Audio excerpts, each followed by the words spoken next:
Gracias. No, presentar al ingeniero Masili, es además de ingeniero agrónomo, está terminando su doctorado en la Universidad de Buenos Aires, es asesor del CREA La Cuchilla, es técnico agrícola de FUCREA y además una gran persona, así que Sebastián, adelante, él va a estar hablando de los registros de cultivos de verano de soja y de maíz.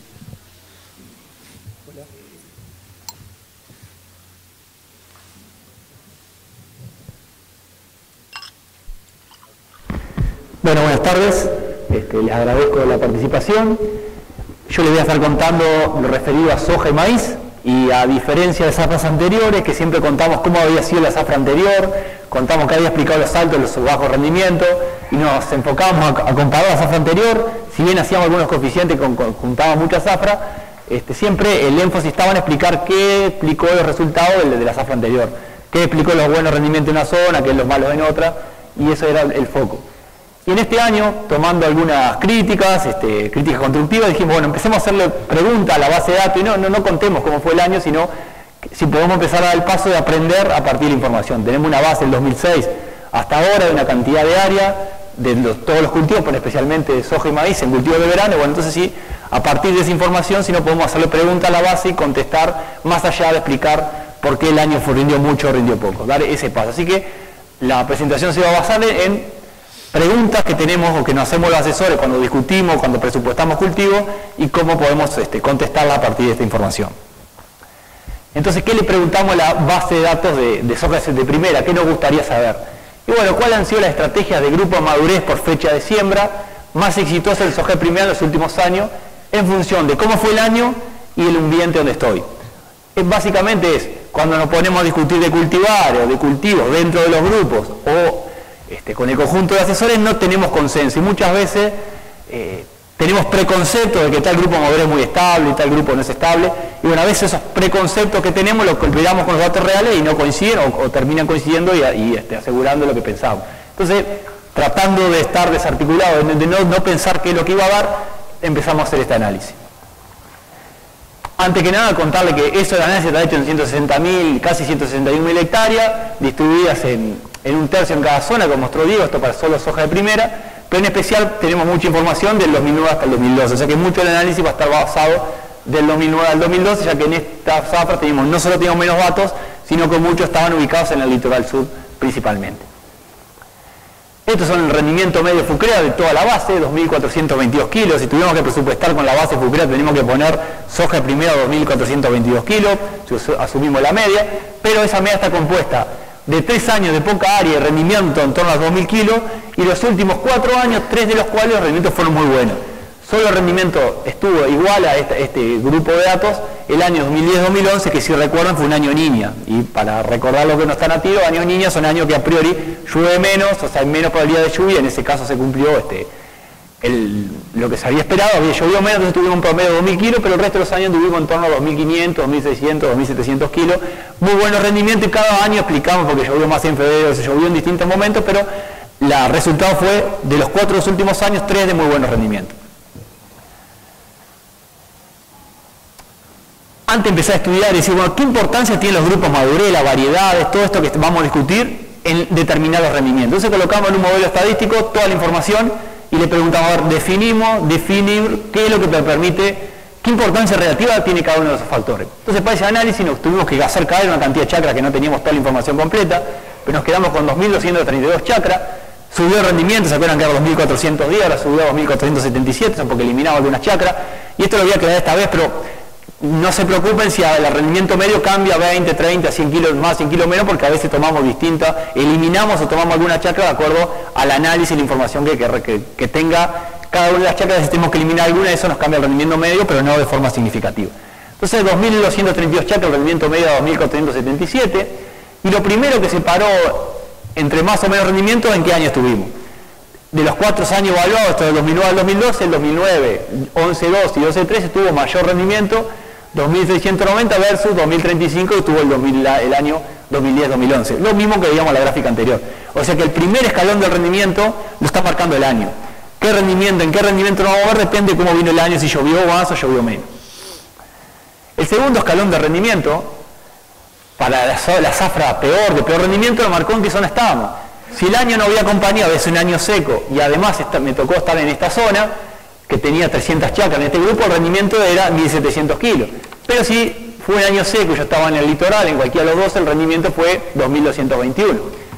Y recién después empezamos a contar la fecha de siembra, que no vamos a analizar en este caso qué significa, pero para este caso particular, después del 4 de noviembre el rendimiento fue 1.617 y antes del 4 de noviembre el rendimiento fue 1.903 kilos. ¿Qué pasó? Para esto también de vuelta volvió a separar. Esto capaz que le parece lógico, pero es bastante raro que un modelo estadístico es tan prolijo, que cada cajita que se va abriendo impacte la misma variable, lo cual me habla me explica que son variables muy fuertes, que independientemente de la zafra, independientemente de la zona, marca como escalones de rendimiento. Cuando vamos para el resto de la zafra, de vuelta van a aparecer la zona como segundo escalón de rendimiento, lo cual parece lógico que pase, pero es raro que en un modelo de esto estadístico ve tan prolijo. Y si seguimos para abajo, acá empezaban a aparecer las fechas de siembra que no vamos a analizar. Y recién en estas cajas que se empezaban a abrir, empezaban a aparecer grupos, madurez y variedades como algo relevante. ¿Esto qué me dice? El año me impone un techo y un piso al cual me puedo mover. La zafra, ¿qué es lo que es la zafra? De acuerdo al año, el segundo piso o escalón me lo coloca dónde estoy ubicado, en qué zona estoy ubicado. Recién a partir de que tengo definida la zafra, la zona en que estoy, con el manejo como la fecha de siembra como principal manejo, empiezo a definir dentro de la zafra y el año en qué escalón o en qué grupo de rendimiento me puedo mover. Y recién después de que definí la fecha de siembra empiezan a aparecer los grupos madurez y las variedades como relevantes. Esto quiere decir que, bueno, pues nosotros podemos decidir acá, pero muchas de estas cosas que estamos decidiendo son mucho menos importantes que lo que viene dado por el ambiente y por la zona en la que estoy ubicado. ¿Está claro? Entonces decimos, ¿cuál es la distribución de rendimiento por fecha de siembra? Estamos trabajando en ese escalón, ya la zafra no la podemos elegir, la zona a priori no la podemos elegir, vamos a ver de lo que podemos elegir qué variación me generó. Estos son todos los datos colocados, esta es fecha de siembra, este es rendimiento relativo al año. Y si tiramos una línea de dónde irían los máximos, tenemos un máximo hasta el 1 de diciembre aproximadamente, y a partir del 1 de diciembre los mínimos son iguales en toda la etapa, pero desaparecen los máximos. A partir del 1 de diciembre, sembrando soja de primera, es poco probable que obtenga un máximo. De hecho, solo en algunos casos muy puntuales nos acercamos al máximo. O sea que me está marcando una fecha de siembra a partir de la cual tengo problemas si estoy sembrando soja de primera. Soja de primera no debería estar sembrando después del 1 de diciembre, pero si pasa, sé que mi potencial ya está comprometido. Si lo vemos por décadas del 1 de octubre, a partir del 1 de diciembre, que sería la década 6, esto para verlo más fácil, los máximos, o sea, la frontera de producción, los máximos de rendimiento caen a 45 kilos por hectárea por día en los máximos. Quiere decir que cada día que pase pierdo 45 kilos de potencial o me alejo 45 kilos del máximo de la zafra. ¿Eso significa que seguro que si siembro acá voy a tener alto rendimiento? No, porque yo puedo haber sembrado en octubre, noviembre, cualquier fecha y puedo arreglármela o el año me puede ayudar a sacar 500 kilos. Nada, no me asegura la fecha de siembra no sacar 500 kilos. Pero sí me aseguro, si siembro después del 1 de diciembre, no sacar los máximos y alejarme de la frontera de producción del ambiente, que el otro día estuvimos discutiendo la jornada de línea, la frontera de producción en chacras reales, en nuestro sistema anda en torno a 4.500 kilos, eso es la frontera que han logrado los productores, máximo 4.500 kilos, sacando todas las situaciones que tienen riego de la base. Entonces, si queremos empezar a analizar un poquito más a fondo, dijimos a partir del 1 de diciembre estoy en problema, bueno, veámoslo por año, cómo se comportó esto por año, y acá empezamos a ver algunas diferencias entre años, cosas que han ido cambiando en la medida que fuimos aprendiendo a sembrar soja, fuimos ganando experiencia. En el 2006, sembramos todo concentrado ahí en los primeros 20 días de noviembre, algunas chacras tarde, pero en general toda la siembra se daba ahí. En el 2007 lo mismo. En el 2008 se empezó a desparramar más la fecha de siembra, pero hubieron condiciones climáticas que hicieron que fuera más complicada la siembra. En el 2009, este es el año de siembra, o sea, es 2009-2010 por las dudas si se confunde. En el 2009 sumamos mucha área a la base de datos y ahí empezamos a tener fechas de siembra muy abiertas. Teníamos siembras tan tempranas como 20 de septiembre y tan tardes como enero. Ese fue un año que entró muchos datos a la base de datos, había muchas empresas y muchos manejos que a priori no estaban tan ajustados. Ya en el 2009, para que lo vean, se empezó a cortar, ya no teníamos siembras tarde, pero seguíamos teniendo siembras temprano. Pero en el 2011 y 2012, como se fue achicando, ya no existen siembras de septiembre, hay muy pocas chacras de siembra de septiembre y toda la base se concentra a partir del 15-20 de octubre y casi no tenemos chacras después del 1 de diciembre. Mirando la información esa que miramos antes, los productores se fueron dando cuenta del problema que tenían sembrando después del 1 de diciembre y las complicaciones que generaban las siembras tempranas y fueron estrechando la fecha de siembra de soja de primavera entre el 20 de octubre y el 1 de diciembre. Eso es visto por Zafra. Lo otro que podemos ver es, dijimos que la zona marcaba un escalón, dijimos que el primero era el año y el otro escalón que marcaba era la zona. Ya la zona donde estoy me iba determinando determinados techos de rendimiento. Entonces estos son las décadas, esto es del 1 al 10 de octubre, del 10 al 20, o sea, cada uno en 3 décadas por mes, octubre, noviembre, diciembre. Estos son los rendimientos promedio obtenidos en el litoral sur del 2009 al 2012. Entonces vemos que los máximos rendimientos se obtienen desde el 20 de octubre hasta fines de noviembre, lo mismo que veíamos en la otra gráfica. Eso se repite para el litoral norte, los máximos rendimientos ocurren acá hasta la primera década de diciembre, pero es un rango acotado. Y en el centro es más difícil sacar conclusiones, pero lo que es claro, que mirando esta base de datos y cómo están haciendo agricultura en este momento en esa zona, estamos un escalón por debajo. Esto no quiere decir que no se pueda recuperar en algún momento cambiando el manejo, haciendo algo distinto que hoy no hacemos, pero haciendo lo que hacemos, no hay un efecto tan fuerte en la fecha de siembra y está un escalón por debajo en torno al 15 a 20%, por lo menos en esta base de datos de este grupo productor. Entonces dijimos que la fecha de siembra vimos que tiene un impacto, que a partir del 1 de diciembre cae y las fechas muy tempranas también. Pero ¿qué estamos sembrando? No es lo mismo sembrar el 1 de noviembre una variedad o un grupo madurez que sembrar otro grupo madurez. Entonces vamos a tratar de dar el paso desde la fecha de siembra al grupo madurez o al cultivar. Y acá nos encontramos con esto que mostramos también en la jornada de línea, que tenemos 86 variedades, de 2009 al 2012 86 variedades, de las cuales 63, 64 se repitieron del 2009 al 2012, y hay 20, 25 que entran todos los años, están un año y salen de la base. Son variedades seguramente que prueban, que no da resultado y terminan saliendo. O sea que hay un grupo muy grande de variedades que se mantiene, pero hay muchas variedades que entran y salen. Y otra cosa que vemos que ninguna variedad supera el 9%, y si comparamos con trigo, que hay 3 variedades que ocupan el 60% del área, que no quiere decir que ni que esté bien ni que esté mal, pero eso es así, hay un manejo bastante ajustado para trigo. En soja no hay un acuerdo tan grande porque la que más tiene 9% y tenemos 22% que son otras variedades que completan las 86. Entonces eso me marca que no hay un manejo tan claro, tan ajustado como en otro cultivo, porque hace que los productores elijan muchos nombres de variedades buscando potencial o buscando mejorar su rendimiento. No se asuste con esto, es el número de chacras según grupo madurez y fecha de siembra. Salgamos la variedad, con 86 variedades va a ser muy difícil analizar algo, por un momento vayamos al grupo madurez. ¿Cómo definimos el grupo madurez? Fuimos a la red que hay en Entre Ríos, en Argentina, de evaluación de cultivares, que son redes de evaluaciones muy buenas, y ahí les logran saber exactamente para cada variedad qué grupo madurez es. Entonces 6411 no es 6.4, es 6. No me acuerdo en este momento, pero no coincide exactamente con el nombre de la variedad. ¿Está claro? Eso nos permite dar un paso y tener exactamente cada variedad con el grupo madurez correspondiente. Entonces, para hacerlo un poco más entendible en la charla, separamos dentro de cada grupo cortos, medios y largos. Separamos dentro de cada grupo de acuerdo al 6 punto algo, el 5 punto algo, si es corto, medio o largo. Y acá tenemos cuántas chacras están sembradas en cada uno de esos escalones. ¿Qué le quiero decir con esto? Que en diciembre no voy a poder analizar efecto de grupo madurez en diciembre porque no tengo chacra, esto es todo junto, si lo separo por zona me quedo sin N para analizar, no puedo analizar cómo afectó el grupo madurez en diciembre. 7 y 8 tampoco puedo analizar porque si bien hay chacras hay muy poquito, se no puedo analizar el efecto de variedad de grupo 7 y grupo 8. Sí puedo analizar desde el 4 hasta el 6 largo, pero van a haber variaciones, por ejemplo en la primera década de octubre solo puedo analizar 6 medio y largo, y 4 largos, 5 cortos y 5 medios. No tengo este grupo de variedad. ¿Qué quiero decir con esto? Que puede haber una estrategia que es mejor de lo que están haciendo el productor que no está evaluada. Capaz que sembrar un 6 corto el 1 de octubre es una buena estrategia, pero no lo estoy evaluando. Entonces vamos a analizar lo que están haciendo los productores y no es un ensayo de evaluación de grupo de madurez, porque no están todos los grupos en toda la fecha de siembra. ¿Está claro entonces? Entonces para analizarlo un poquito más separamos estrategias cada 20 días. ¿Cuál fue la mejor estrategia? Nos preguntamos entre el 1 al 20 de octubre en el litoral. Y vamos a mostrar el litoral norte y el litoral sur.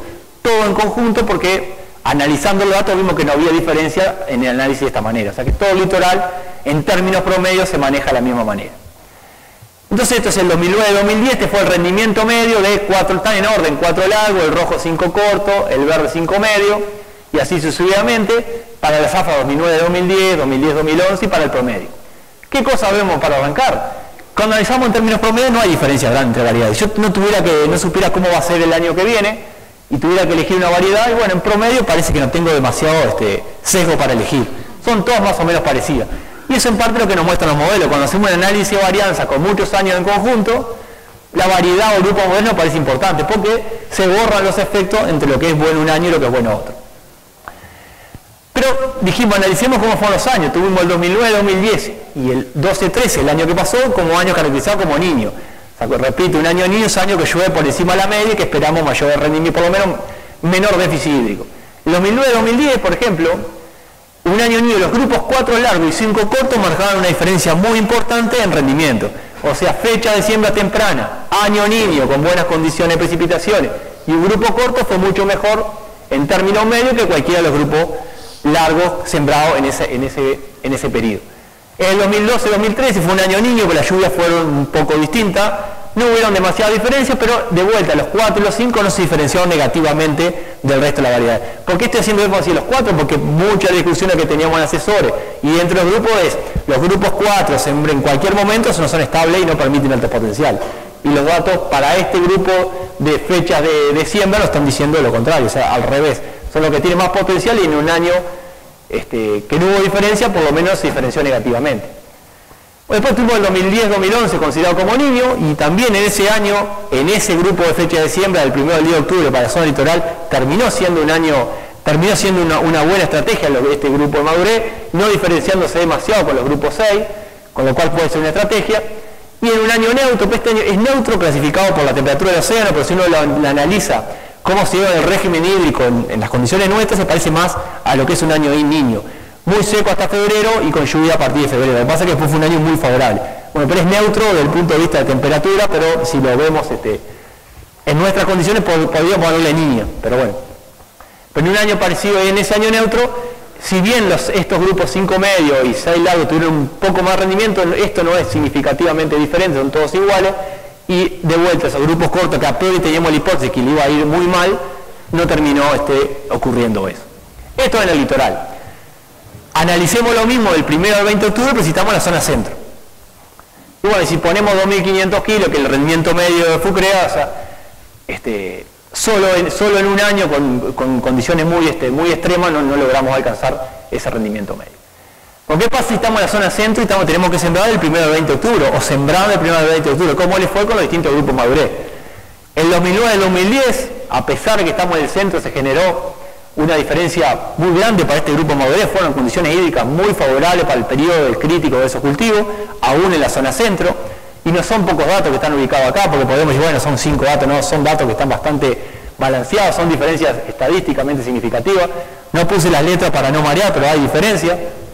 Pero si nos vamos al resto de los años, un año niño acá no hubo diferencia, pero un año neutro o niño como estos anteriores, la diferencia tendieron a ser lo contrario. Los grupos más largos tendieron a tener mayores rendimientos que los grupos cortos. Entonces, si lo vemos en términos medios, si no supiéramos cómo va a ser el año que viene y no nos animamos a hacer grupo corto, y bueno, es bastante posible decir que en la zona centro, un ambiente agroecológicamente más restrictivo, los grupos 6 acá sí, o los 5 largos 6 tendieron a dar un poco más de estabilidad y mayor rendimiento que una estrategia más agresiva como un 4 largo. Lo cual es distinto a lo que estaba pasando en la zona litoral, y lo cual lo explicamos por las diferentes condiciones agroecológicas. Porque de vuelta, si no se acuerdan la gráfica anterior, no voy a volver, estábamos entre 1.500 kilos con rendimientos máximos, y acá el rendimiento máximo anda en torno a 2.500 kilos, o sea que estamos hablando de casi 1.000 kilos para el promedio de diferencia potencial para esa fecha de siembra. Sigamos a la siguiente 20 días, y estoy entre el 20 de octubre y 10 de noviembre. Y estoy en el litoral. Y les recordamos los años. Bueno, el año niño, y el 2009-2010, los grupos cortos, de vuelta marcaba una diferencia. El año especialmente niño, ese muy seco, a partir del otoño, muy seco, de vuelta los grupos cortos marcaban diferencia. No hubo diferencia estadística en este año ni en este año. De vuelta, si miramos en términos promedio, no podemos qué decir. No podríamos decir nada, porque en estos tres no hay diferencias significativamente estadísticas, son todos iguales, pero sí esperamos un año muy llovedor, esperamos que no va a llover nunca más, que no podemos saberlo a priori. Los grupos 4 largos y 5 cortos marcaban una diferencia. ¿Qué me está queriendo decir esto? Que tengo menos señal de grupo madurez en este ambiente, pero este tipo de grupo, que la hipótesis era que le iba a ir mal, los resultados marcaron que no le fue tan mal como esperábamos, por lo menos como teníamos hipótesis y lo que discutíamos con los asesores. Lo estoy aburriendo, entiendo, pero bueno, del 20 de octubre al 10 de noviembre para la zona centro, y acá sí se da lo que esperamos, los grupos 6, en la medida que me muevo hacia la derecha, los rendimientos tienden a ser mayores, o sea que el ambiente de peor condición, y aún en esta fecha de siembra, entre el 20 de octubre y el 10 de noviembre, donde está la mayor parte del área sembrada, los grupos 5 largos, 6 y 6 largos, sí en esa zona fueron más estables y con mayor rendimiento que cualquier grupo más corto. O sea que se empiezan a marcar diferencias por potencial del ambiente y diferencias por las fechas de siembra. Y bueno, después estamos del día al 30 de noviembre en el litoral, de vuelta, ya cuando me voy a fechas más tarde del 30 de noviembre, los grupos cortos no terminan teniendo una ventaja, se ubican en el periodo crítico muy mal en las condiciones climáticas, y acá sí empieza a haber mucho menos tendencia, pero cuando analizamos distintos años, en años particulares como este año niño, como este año neutro, los ciclos 6 tienden a tener mejor comportamiento. Entonces, va cambiando qué grupo estoy sembrando, qué grupo fue más estable de acuerdo al momento que voy sembrando.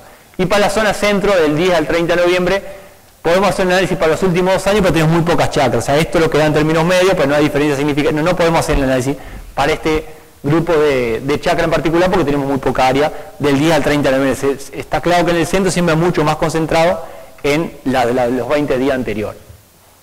Está claro, entonces, esto fue un lío, yo entiendo que son 6 gráficas bastante pesadas para recibirla de una en un auditorio, pero ¿qué concluimos hasta ahora? ¿Qué podemos decir hasta ahora? El efecto de la fecha de siembra en soja primera es muy relevante, pero ¿qué es relevante? Entre 500 y 1000 kilos. Cuando analizamos el efecto puede significar entre 500 y 1000 kilos, en términos medios.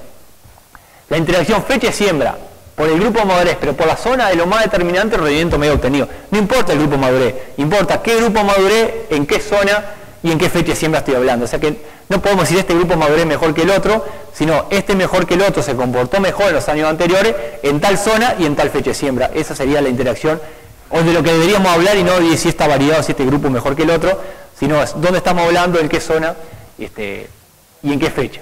En buenos ambientes, que yo podemos llamarlo para este caso principalmente litoral y principalmente en años niños, o en años que espero que las lluvias estén por encima de la media, y siembras ante el 20 de octubre, los 4 largos y los 5 cortos logran potencial igual o mayores que el resto de la estrategia. O sea, no son peores en esa fecha de siembra, a lo sumo son iguales o mejores, lo cual es una forma de diversificar el grupo madurez. La diversificación del grupo madurez es importante, por lo tanto, ante el 20 de octubre. Después del 20 de octubre vimos que es mucho más complicado sacar conclusiones desde el punto de vista del grupo madurez, y en la medida que siembro entre el 20 de octubre y el 10 de noviembre, los grupos madurez empiezan a aparecer mucho más. Los periodos críticos ocurren más o menos en las mismas fechas, hay mucho menos diferencia. Sebastián, perdóname que te corte, pero hay alguien mal estacionado y pide que salga. Bueno, UAB 4932, lo lleva al guinche en breve. Sí, hay una persona tratando de salir de su casa o no sé, que si no se lo llevan, sí. UAB 4932, que saquen la camioneta, dice. Perdón.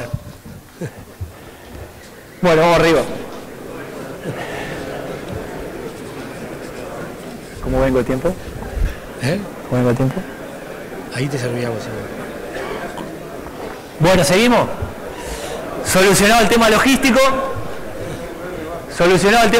Dijimos que la diversificación es importante en grupo modelo, o terminó siendo importante el rendimiento en siembra antes del 20 de octubre. Después del 20 de octubre no significa que no es importante, sino que diversificamos en ciclo, diversificamos una cantidad de cosas, pero eso no se vio reflejado de forma importante en rendimiento. Sí se vio antes del 20 de octubre. En ambientes más limitantes como el centro, los grupos modelo 6 parecen ser los más estables entre los 6 medios y los 6 largos. Eso sí, era la hipótesis que teníamos, que en todo el ambiente era así. Eso sigue siendo así, mirando estos datos de vuelta en la zona centro, que permite el rendimiento medio de ese grupo madurez.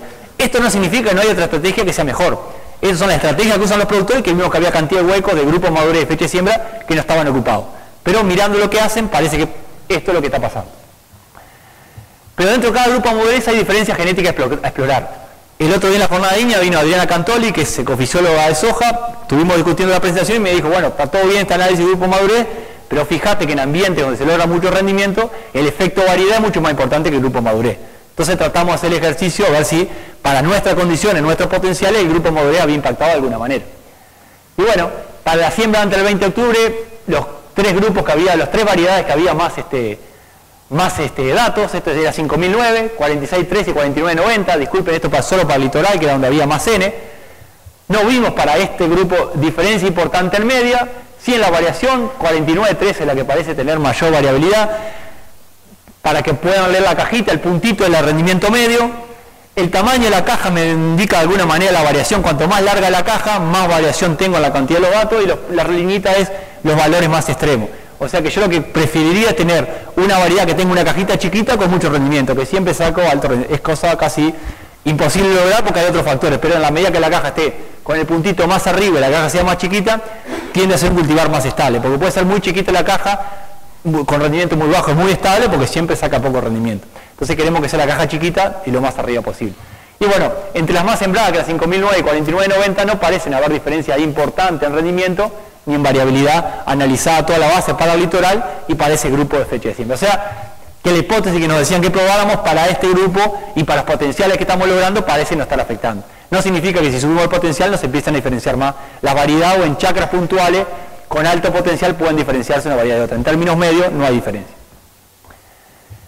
Materiales grupo 6, comparamos las 4 más sembradas, 61.26, 64.11, 64.01. Llama la atención la cantidad de chacras que hay de estas dos variedades que tienen bastante tiempo, pero están ahí en la base de datos, aún en las últimas zafras. Y 6.2 que salió favorecida en este análisis porque en el 2009 no había prácticamente chacras, o sea, tiene una zafra menos, lo cual puede explicar la menor variabilidad, porque una zafra no estuvo presente.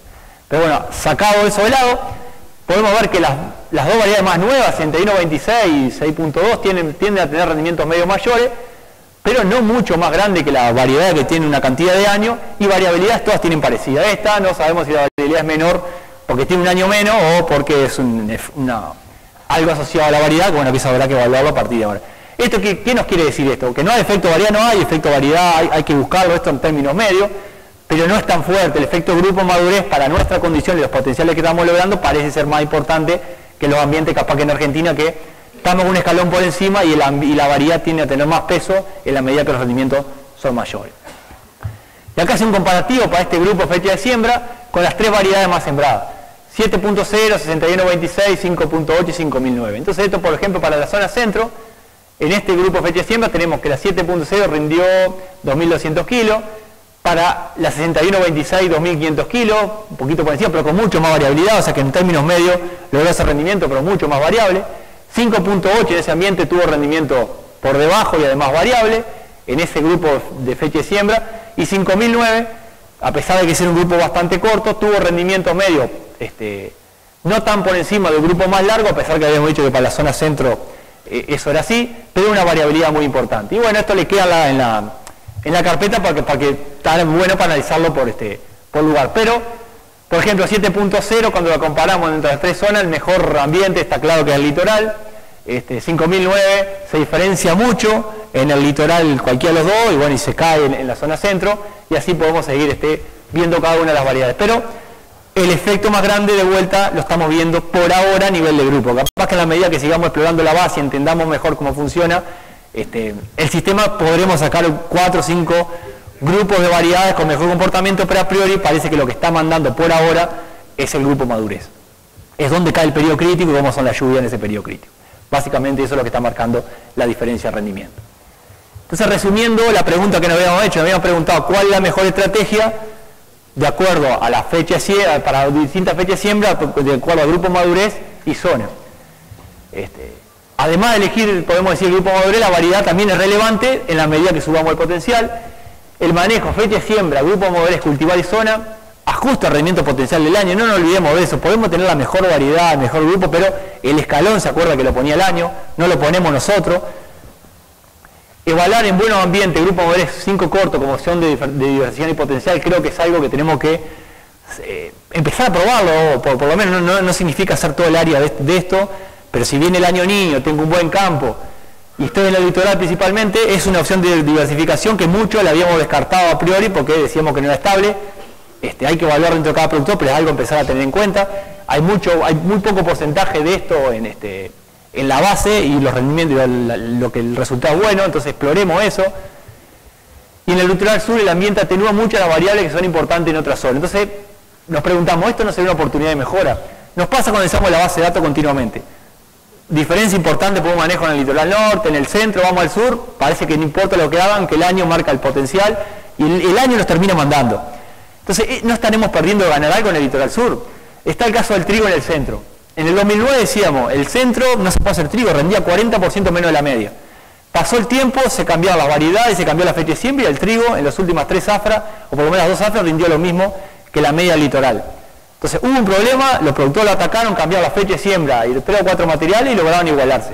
En el litoral sur es como que hay menos, capaz que no, capaz que ya llegamos al techo, pero vemos como que el ambiente borra mucha diferencia y como que los productores están menos exigidos a buscarle la vuelta, porque siempre es igual al resto de la zona por el ambiente. Entonces, si bien es la mejor zona, la que ha tenido mejores rendimientos en todos los cultivos, capaz que la zona que nos está perdiendo más de alcanzar el potencial porque el ambiente nos borra muchas cosas y nos estamos perdiendo de capturar quizás un potencial mejor. Pero bueno, eso es una hipótesis que estudiaremos en próxima jornada. Y eso es lo que tenía para contarle básicamente de soja primera. Pasamos a soja segunda, así de un slide. Muchas de las discusiones que tenemos cuando presupuestamos soja, César Mosca presentó la jornada anterior de cultivo invierno, a ver si hacemos soja primera, si hacemos doble cultivo, una discusión que eternamente tenemos, que no nos ponemos de acuerdo del todo, y muchas de las discusiones que surgen de si hacemos soja primera o trigo soja es de la relación que hay entre el rendimiento de soja primera y soja segunda. Si asumimos que las dos rinden iguales, bueno, capaz que el doble cultivo tiene más sentido. Si asumimos que tienen diferencia, la discusión es otra. Entonces, más allá del negocio del trigo, muchas veces el doble cultivo, el cultivo solo depende de qué relación rinde la soja primera y la soja segunda. Entonces, nos peleamos tanto, discutíamos tanto por este tema, dijimos, bueno, analicemos a ver cuál es el dato, porque muchas veces tenemos preconceptos que la base de los datos nos dicen lo contrario. Y vamos a tratar de ver qué aspectos técnico-empresariales hayan que existe esta diferencia. Hay un productor que es el mago de hacer soja segunda y siempre le va bien y otro que hace todo mal. A ver si podemos ver eso en la base de datos.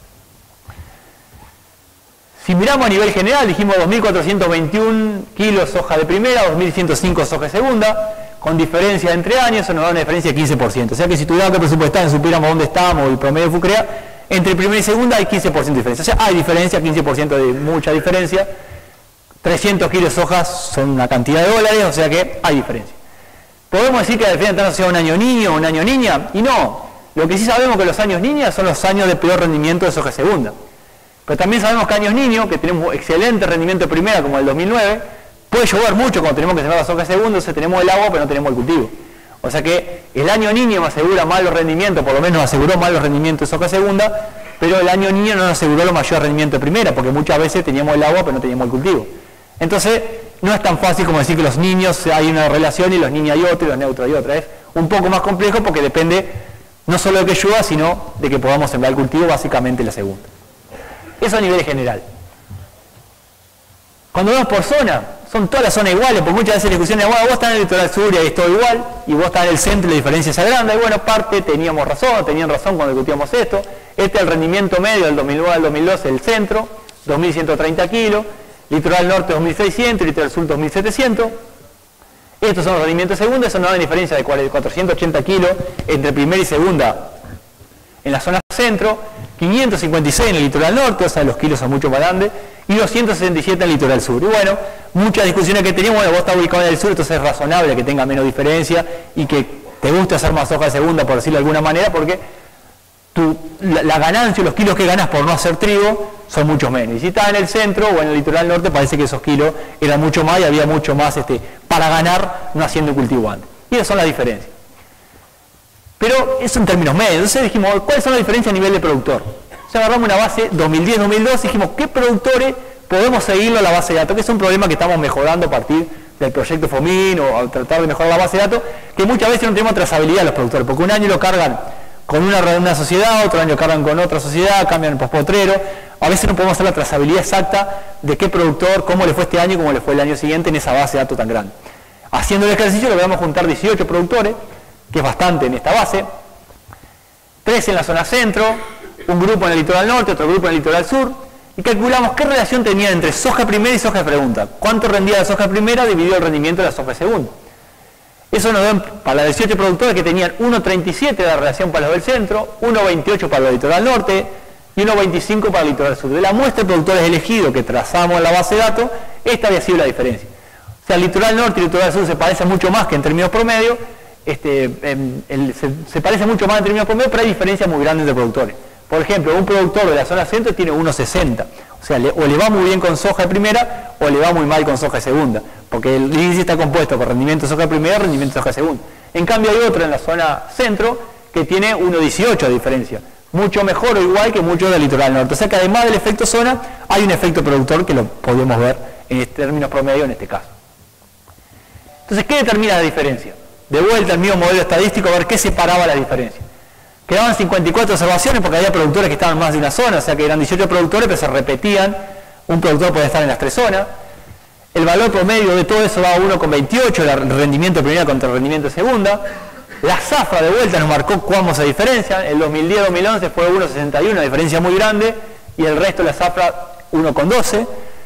O sea que la zafra generó una diferencia importante y eso no lo podemos cambiar. Y esto no se siguió, el modelo no siguió dividiendo, no encontró por qué dividir. Y en esta franja sí separó el centro y el litoral norte. En las mejores zafra, en el centro tendía a tener mayor relación, o sea que le iba peor seguramente, mejor con la soja primera o peor con la soja segunda.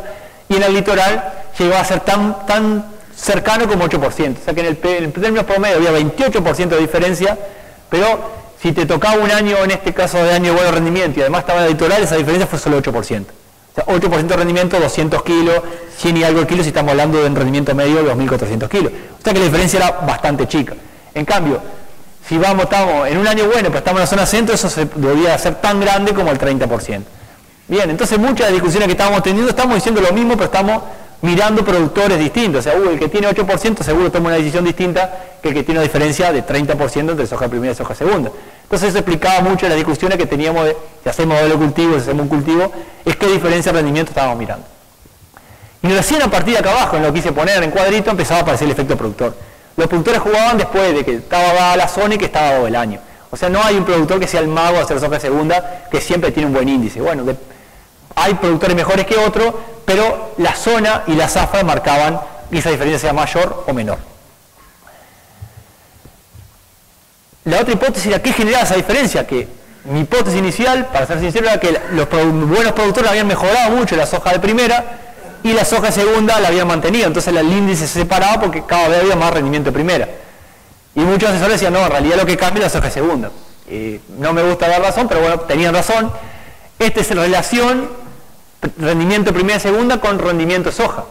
No hubo relación con rendimiento de soja de primera, la soja de primera variaba por otros factores y lo que más generaba cambio era la relación en la soja de segunda. A la medida que los productores tenían mejor rendimiento de soja de segunda, ese índice era menor. O sea, no importa cuánto le iba a la soja de primera, o importaba para el índice, pero importaba mucho menos. Lo que importaba es qué tan bueno eran haciendo soja de segunda o qué tan bien la vio en el año hacer soja de segunda. O sea, el índice cambiaba de acuerdo a cómo iba esa soja de segunda, después un trigo, después una cebada, después una colza. La otra era, en realidad hay unas empresas que son buenísimas y otras empresas que son malas. Y las grandes siembran siempre mal porque nos llegan tarde. Había 50% en esa base de productores de empresas de más de 3.000 hectáreas y menos de 3.000 hectáreas. No sabíamos cómo separarla. Pero bueno, distintas lógicas empresariales además del área. Y bueno, no hay diferencia. Esto estadísticamente es igual. 1.26 y 1.31, veo 26 empresas acá y 28 empresas zona en cada lugar. O sea que no es un efecto empresarial. O sea, hay empresas que hacen mucha área y lograron tener buenos rendimientos segunda. Hay empresas que hacen poca área o hacen muy pocas chacras y son malos haciendo soja segunda. O sea que no hay una relación directa, por lo menos en esta base, que todos los grandes son malos y todos los chicos son buenos directamente. Y si vemos qué determina la variación, dijimos que la zona explicó 1%, el tipo de productor, grande o chico, no cambió. La zafra explica mucho cuánto es esa relación, pero lo que quiero es detenerme en el efecto 31% de esos cambios, lo explicó el efecto zafra productor. ¿Qué significa esto? Que no siempre fue el mejor productor el que tuvo menor índice. No hay un productor de esa base que diga, este loco es bueno siempre y siempre va a tener esa relación ajustada. Un año fue uno, otro año fue otro. O sea, no hay un productor que sea, en la base que analizamos, siempre el mejor haciendo soja segunda. Eso fue variando por año. Entonces, es más difícil todavía aprender, porque si hubiera uno o dos que siempre tuvieran esa relación baja y siempre sacaran buenas soja de primera y buenas soja de segunda, podríamos aprender de ellos. Pero eso fueron cambiando, un año fue él, otro año fue él. Entonces, fue variando de acuerdo a la condición que le tocaba. Y eso es algo menor o más difícil para entender, no está asociado directamente a qué tipo de productor está haciendo la agricultura. Entonces, ¿qué mensaje podemos dar de esto? Las diferentes rendimientos de soja de primera y soja de segunda son en términos medios 15%. Si no sé nada y tengo que presupuestar, por lo menos tengo que poner el 15%. Para las mejores condiciones llegó a ser solo 8%. Si me toca una zafra buena y estoy en el litoral, 8%. O sea, prácticamente no hay diferencia en rendimiento. La interacción zafra por productor indica que no siempre el mío productor es el que logra la mejor diferencia, con lo cual genera esa complejidad que no podemos copiarle a él, que siempre hace bien la soja de segunda y siembra con qué máquina, eso no lo podemos hacer. Y la principal determinante de los cambios es el rendimiento de soja de segunda, o sea, qué tan bueno, qué tan bien me fue en el año con soja de segunda. Y bueno, eso no despeja muchas dudas, pero bueno, nos ayuda en las discusiones, las presupuestaciones, cuando discutimos doble cultivo o un cultivo, porque la diferencia entre soja de primera, que es lo que manda en el negocio, terminaba embarrando la discusión, muchos de los problemas que tenemos cuando estamos presupuestando. Y esa era la segunda pregunta que le habíamos hecho a esta base de datos.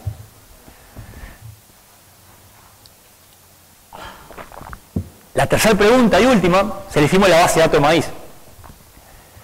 Hace 3 zafras que incorporamos mucho tecnologías de maíz tardío. Empezamos a hacer el maíz temprano y maíz tardío con 2 fechas de siembra. Entonces nos preguntamos, ¿aumentamos la estabilidad de cultivo? Nosotros hemos ido a charlas en Argentina de ACREA y en algún momento se planteó como la siguiente revolución tecnológica después de la siembra directa. El maíz tardío solucionaba muchos problemas, mejoraba la estabilidad y bueno, hace 3 zafras que lo hacemos, seguramente con errores, aprendiendo, pero bueno, hasta ahora nos mejoró la estabilidad, nos mejoró el rendimiento. Entonces vamos a ver con la base de datos a ver si eso es así o no. Como información, esto es rendimiento de área de maíz. El maíz de primera está todo maíz temprano y tardío. El área ha aumentado mucho a partir del 2009, principalmente de maíz de primera. El área de maíz de segunda es más chica. Los rendimientos medios de maíz, ahora vamos a entrar en detalle, 4.800, 5.000 kilos de rendimiento, muy bajo para el potencial de cultivo. O sea, estamos 200% por bajo del potencial que se puede lograr de cultivo, o sea que es de los cultivos que más tenemos para crecer en rendimiento. Cuando vemos cómo se distribuye la fecha de siembra, esto es fecha de siembra, esto es el rendimiento, y está metido primera, segundo, tardío, todo junto. Quiero mostrar 2 cosas acá. Cambiando la fecha de siembra, yendo de septiembre, primero día de octubre, cambio el potencial, acá tengo chacra potencial, la frontera está en 10.000 kilos, o sea, el productor acá han sacado 10.000 kilos, sacando todos los de riego acá. Yendo a fecha más tarde, el rendimiento está por debajo, 6.500, 7.000 kilos es la frontera de producción, haciendo maíz tardío, maíz segundo, o sea que el potencial al que yo me enfrento es menor. Me pueden decir, bueno, 10.000 kilos nunca voy a sacar, pero bueno, potencialmente ya si siembra acá seguro que no va a sacar, y sembrar acá, bueno, capaz que se juntan las 3 o 4 cosas que tienen que juntarse y puede sacarlo, pero lo que sí cambia de alguna manera, aunque no es relevante porque los dos son malos, es el mínimo.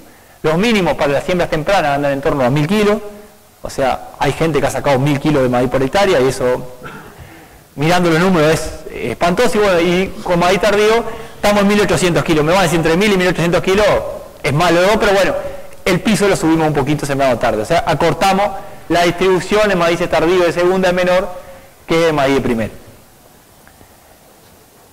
Cuando veo la distribución de siembra, ¿qué me dice la siembra? Los ciclos de maíz se diferencian no demasiado, asumamos eso por un momento. Entonces, ¿cuándo siembro? Determina cuándo el periodo crítico. El periodo crítico maíz, o sea, el periodo donde más se complica si tengo un estrés, es bastante concentrado, lo puedo estimar de forma fácil. Entonces, yo me tomé el atrevimiento de separar maíz temprano, que es maíz sembrado entre el 20-25 de agosto hasta el 1 de octubre, hasta el 30 de septiembre, que más o menos cae la floración entre fin de noviembre y diciembre. Un intermedio que no es ni una ni otra, es siembro después del 1 de octubre y meto la floración en enero, que a priori nadie lo hace, pero en la base de datos en realidad se hace, porque hay como un 20% de chacra sembrado en eso que no es ni temprano ni tardío, que no deberíamos hacerlo para no colocar el periodo crítico en enero, y a partir del 1 de diciembre un maíz tardío, que colocamos el periodo crítico mitad de febrero para adelante. O sea que a priori siempre decimos que teóricamente existe temprano y tardío, pero en la realidad tenemos un intermedio que si lo ubicamos, lo sumamos al maíz temprano o lo sumamos al maíz tardío, estaríamos desfavoreciendo uno u otro porque coloca el periodo crítico en enero. O sea que si llueve está excelente porque combino radiación con temperatura y lluvia, pero si no llueve estoy en el horno porque tengo la máxima demanda en el peor momento para el cultivo. Entonces separamos esas tres características. Y esto vamos a ver rendimiento según tipo de siembra de entre el 2009 y el 2012 en términos medios. Y después lo vamos a abrir un poco más, pero miremoslo en términos medios. Acá tenemos el rendimiento y lo que está entre paréntesis y el coeficiente de variación. En la medida que es más grande, más variable el cultivo, más difícil que en el año que viene en promedio saquemos esto. Entonces comparemos el litoral norte. 4.950 el promedio del temprano, 5.148 el intermedio, sé que ni una ni otra. con variabilidad igual, o sea que se parecen, coloqué el periodo crítico en enero, pero se parecen igual. 5.511 el maíz tardío, tiendo a ganar 600 kilos, 500 kilos respecto al temprano, solo 500 kilos, podemos decir, o algunos ganamos 500, son 500 kilos, con un poquito menos variación. 500 kilos tenemos que ver si nos paga todas las complicaciones que nos genera el maíz tardío, fecha de cosecha, humedad, todas las otras cosas que seguramente la podamos abordar desde el punto de vista económico, pero son 500 kilos. Y si algunos dicen, en vez de hacer maíz tardío, hago maíz segundo, hago trigo, y no discutimos si el negocio del trigo es bueno o malo, la diferencia es 700 kilos hay diferencia respecto al maíz de segunda, y hay menor variabilidad. O sea que, desde el punto de vista en el litoral norte, le mejora la variabilidad respecto al temprano y respecto al maíz de segunda, y mejora un poco los rendimientos, pero entre 500 y 700 kilos, no mucho más que eso. En términos medios esto, ¿no? ¿Qué pasa en el litoral sur? 5.600 en temprano, 5.600 en intermedio, 4.700 en tardío. O sea que en términos medios bajé la variabilidad, pasé de 35 a 18, pero bajé los rendimientos. O sea que en el litoral sur los maíces tardíos en términos medios no generaron ninguna ventaja. Es verdad, tengo menos variabilidad, pero menos variabilidad con menor rendimiento medio. O sea, no sé si una ventaja. Y si comparo maíz de primera, maíz tardío con maíz de segunda, tienen prácticamente el mismo rendimiento. Es verdad que el maíz de segunda, porque sale sin agua, siempre va a tener mayor variabilidad, pero no genera demasiada diferencia. Entonces muchas discusiones que tenemos en asesores, o cuando presupuestamos los cultivos, ¿dónde estamos ubicados? Si estoy ubicado acá, y bueno, se hace difícil mirando estos datos promedio justificar un maíz tardío, que tiene menor rendimiento promedio, solo por un poquito menos variabilidad en esta zona. Y si me voy al centro, acá la discusión es contraria. 4.200 en el siembra temprana con 40% versus 5.272, casi 1.000 kilos de diferencia, y con menor variabilidad. Menor variabilidad de 30%, ¿no? Es mucho más variabilidad que el resto de la zona, pero todo en esa situación agroecológica, acá sí gané un poquito más de estabilidad, pero no la superestabilidad, y mejoré en términos medios 1.200 kilos. Y si comparamos con el maíz de segunda, la diferencia de vuelta es muy importante. O sea que acá sí, en la zona centro, acá en esta zona, mirando en términos medios, donde más se justifica esta inclusión del maíz. Pero de vuelta, estamos en rendimientos medios de 5.000 kilos. O sea, el maíz tardío no nos permitió explorar ni 7, ni 8, ni 6. Estamos en términos medios 5.000 kilos. Y no nos llevó a coeficiente de variación del 5, ni 6, ni el 7%. Estamos por lo menos 20% de coeficiente de variación, lo cual es bastante si tengo que presupuestar el año y estoy con rendimientos de equilibrio muy alto. Pero hablámoslo por zona. Si vemos de vuelta, vamos al término promedio y vemos según condición climática, y arrancamos en el 2009, cuando tenemos base. Bueno, si el año fue niño en términos medios, la mejor estrategia es sembrar temprano. Y bueno, esto da el libro. Siembran temprano, florece en noviembre, diciembre, llueve en principio en ese periodo crítico, no habría necesidad de hacer maíz tardío, los datos lo muestran. En el año 2010-2011, que fue un año niña, de vuelta justificaría hacer en términos medios del maíz tardío, no llueve temprano, cambio la fecha de siembra para tardío, mejora el rendimiento, y lo mío para este año neutro, dijimos que era neutro, pero más tirando a niña del punto de vista. O sea que en términos medios se cumple, y de vuelta cuando vamos 2012-2013, los maíces tempranos tendrían a tener mejor rendimiento. O sea que en términos medios funciona la teoría. Cuando vamos a cada zona y empezamos a abrirla, la cosa no es tan lineal. Pero mucho puede ser porque estamos manejando mal algunos de estos cultivos. Pero lo bueno es que la tendencia es, si viene el año niño, no me quedan dudas que tengo que sembrar temprano, o por lo menos una proporción mucho más grande de sembrar temprano que si viene el año neutro o niña. Si viene niño neutro, es probable, sea más razonable, pasar una proporción a maíz tardío que un año climáticamente distinto. Entonces dijimos, tomemos la zafra 2010-2011 como un ejemplo de año niña y separémosle por zona. Entonces estamos en la zona centro, que era donde dijimos que más había justificado en términos medios hacer maíz tardío.